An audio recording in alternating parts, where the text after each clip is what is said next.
Kamusta na kayo mga mahal kong kaibigan? Ngayon, isang napakahalagang kaganapan ng ating pag-uusapan. Isang prophetikong balita tungkol sa gagawing pagpupulong ng United Nations sa September, ang United Nations General Assembly na kanilang tinatawag na the Summit of the Future.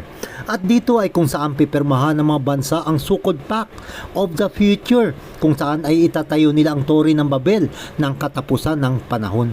Pero bago tayo magpatuloy, at kung bago pa lang kayo sa channel na ito ng VTD Media Ministry, maaari po bang pakisubscribe ang channel na ito? At please, pakilike at pakiclick lang po ang bell button para ma-update po kayo ng mga bagong videos. At pakishare lang po ang prophetic update na ito sa lahat.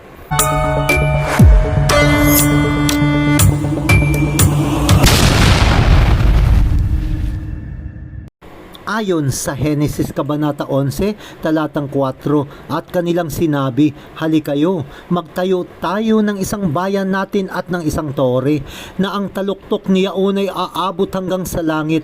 Hayaan nating gumawa tayo ng pangalan para sa ating sarili, at hayaan nating tayo'y magsikalat sa ibang bansa sa ibabaw ng buong mundo. Sa pamamagitan ng iba't ibang mapanlinlang na paraan, ibabangon ni Satanas ang pagsamba sa araw na isang napakalaking alon ng kasuklam-suklam sa loob ng simbahang Kristiyano. Sa pamamagitan ng espiritismo at mga aparisyon, mga apoy na bumababa mula sa langit para ihuwad ang araw ng Pentecostes.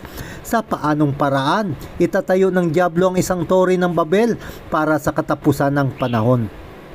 Ang United Nations ay magpupulong sa September para sa ika-79 na sesyon ng United Nations General Assembly, at kung saan ang pinakaabangang Summit of the Future ay pipirmahan ng mga bansa, at ang sinasabing kasunduan para sa hinaharap ay inaasahang tatawag para sa pagdideklara ng isang planetary emergency. Ano ang magagawa ng kasunduan at mga patakaran nito para sa kinabukasan ng individual at pambansang soberanya? Ayon sa Summit for the Future website, ang summit ay minsan lamang na pagkakataon para sa isang henerasyon na upang tugunan ng agwat para sa pandaigdigang pamamahala. Ayon kay Antonio Guterres, ang Secretary General ng United Nations, ang summit ay ang Summit of the Future. Ano ang kanyang ibig sabihin? Ito ba ay mayroong prophetikong kahalagahan? Sustainable Development Goals and the hopes and dreams of people around the world hang in the balance. Now is the time to accelerate and scale up investments in the SDGs. Now is the time to tackle the climate crisis and anchor economies in renewable energy and green solutions.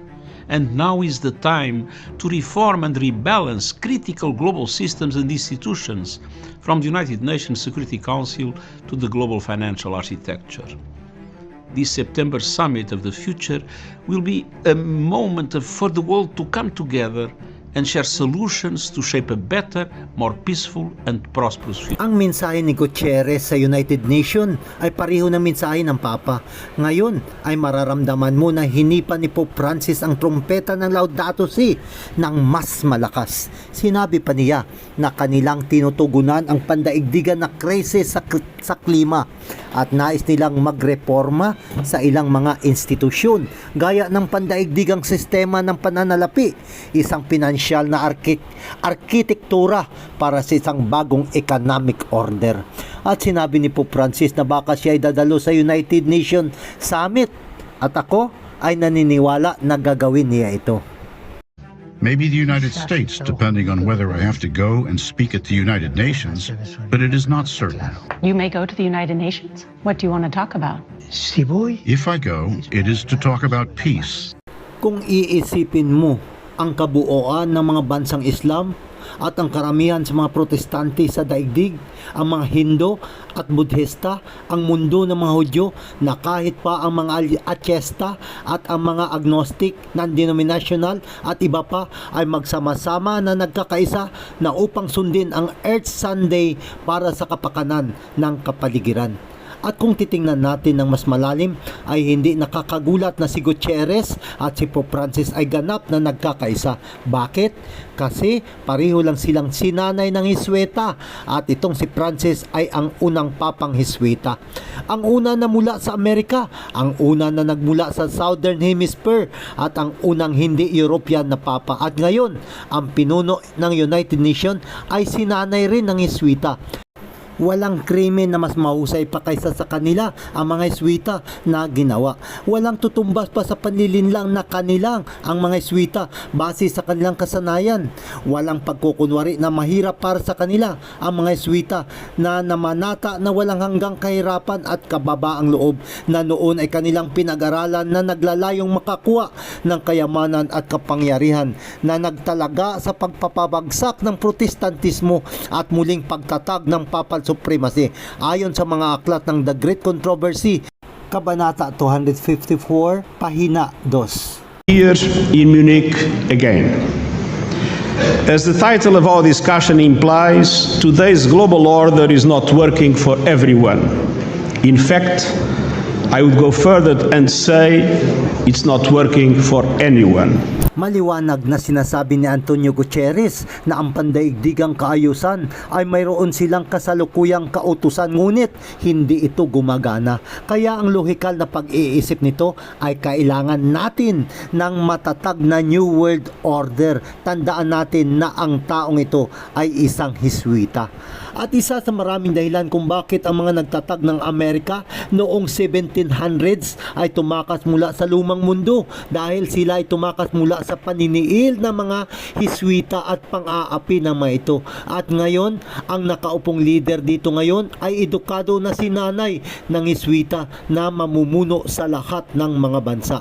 At ngayon ang Amerika ay nagbabalak na pumirma at maging bahagi ng Summit Accord.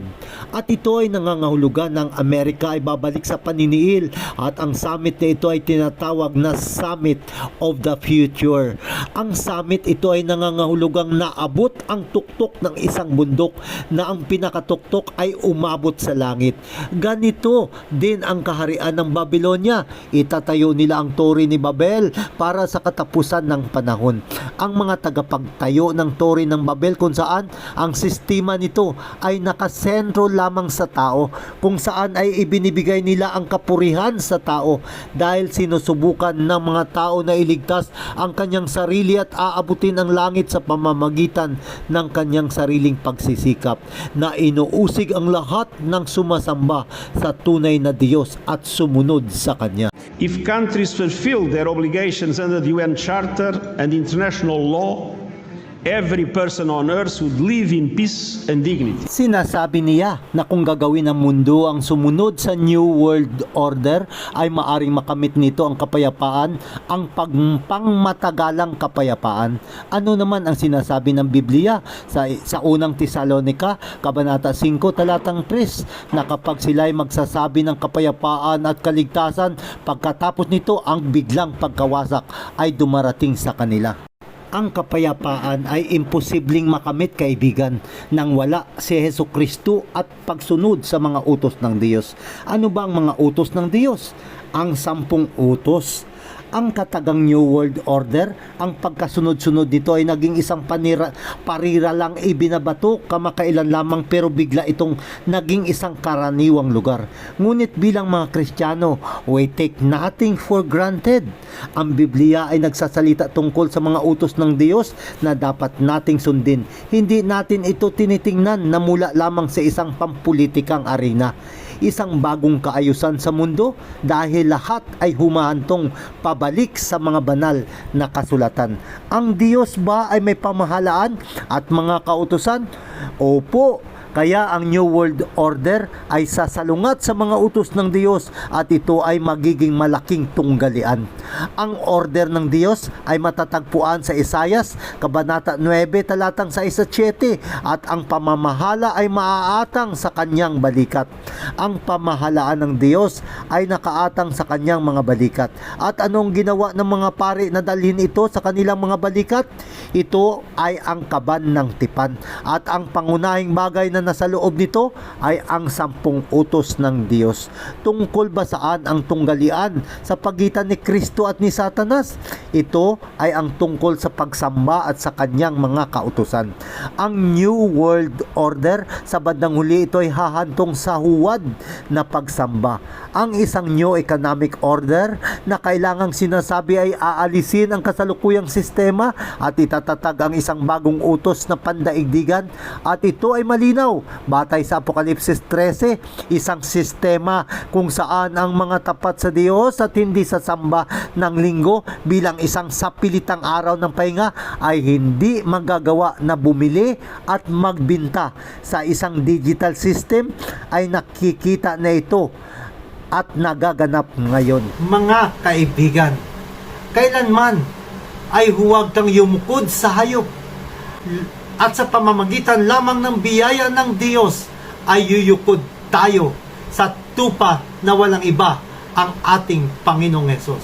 Patuloy lang tayong manalangin, kaibigan, na sana ay manatiling matatag tayo sa pamamagitan ng mga salita ng Diyos. Hanggang sa muli, kaibigan, ito po si Elder Vincent Nepomuceno na patuloy na nagsasabi, mag-aral lamang tayo ng katotohanan mula sa Biblia dahil ang katotohanan ang siyang magpapalaya sa iyo mula sa mga kasalanan.